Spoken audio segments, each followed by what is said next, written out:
Hi, this is Rick Matusiak doing my very own voiceover. Join us today for a close look at panfish. We're going to take a good hard look at the best artificial baits for bluegill and pumpkin seeds. Now you may have noticed there's no shortage of panfish baits out there.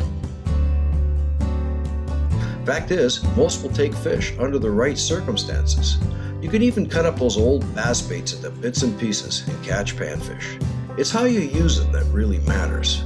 They just can't resist a bouncing or quivering bait.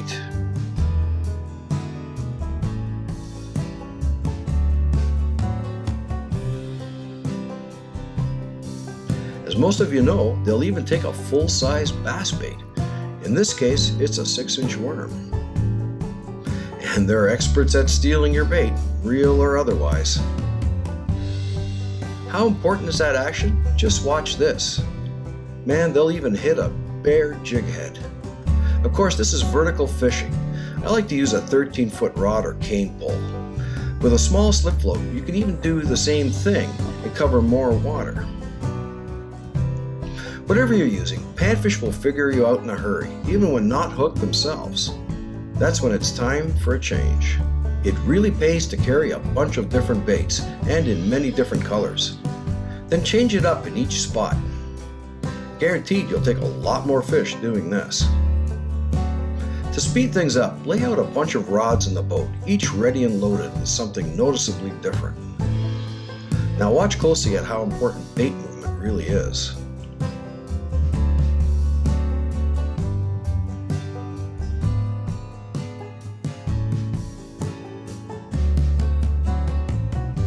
And don't be afraid of working the surface. These are baits big enough for largemouth, and panfish will take them.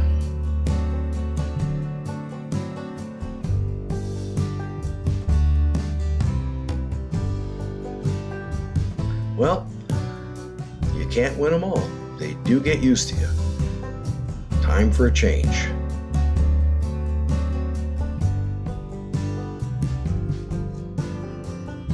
Even minnow baits will take big panfish.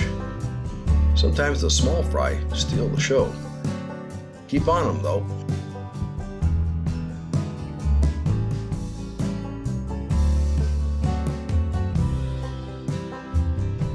If you spot panfish just under the surface, looking upwards, there's a good chance they're feeding on bugs. And you're in for a treat. There's nothing more fun than getting them on a surface bite. Not a fly fisherman? No problem, just use a cane pole. Better still, pick up a supply of bead head flies at your local tackle shop. They're weighted, so think of them as a miniature jig. Now let me tell you, you're going to want to get a whole bunch of these things. Man, do they work. And they're just heavy enough to cast on ultralight tackle. Add a float or split shot, and you'll get it out further. The great thing about beadhead flies is that there are hundreds, if not thousands, of different ones. Just visit the fly fishing department at Bass Pro.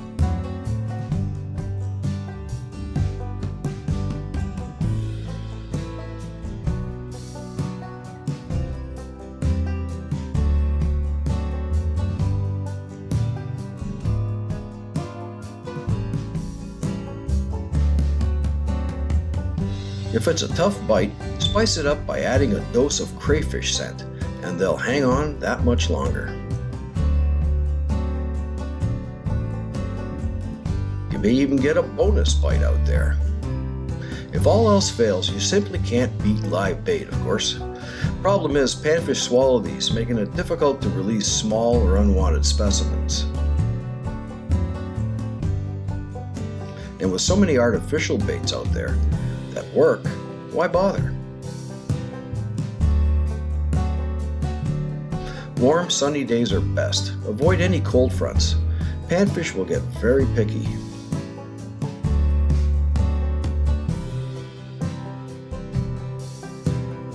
That's a 4-inch bass bait I'm using here, and that's a real monster bluegill, 12 inches measured out against the bait, the largest I've ever filmed.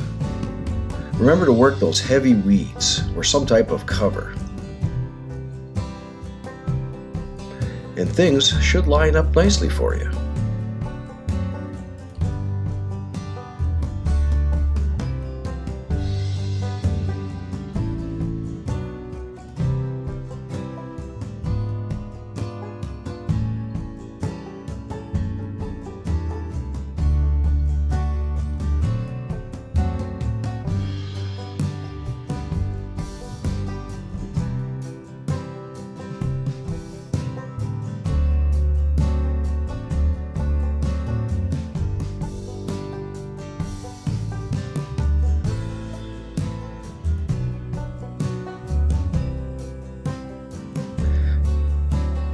Just imagine if they grew to 10 pounds on a regular basis.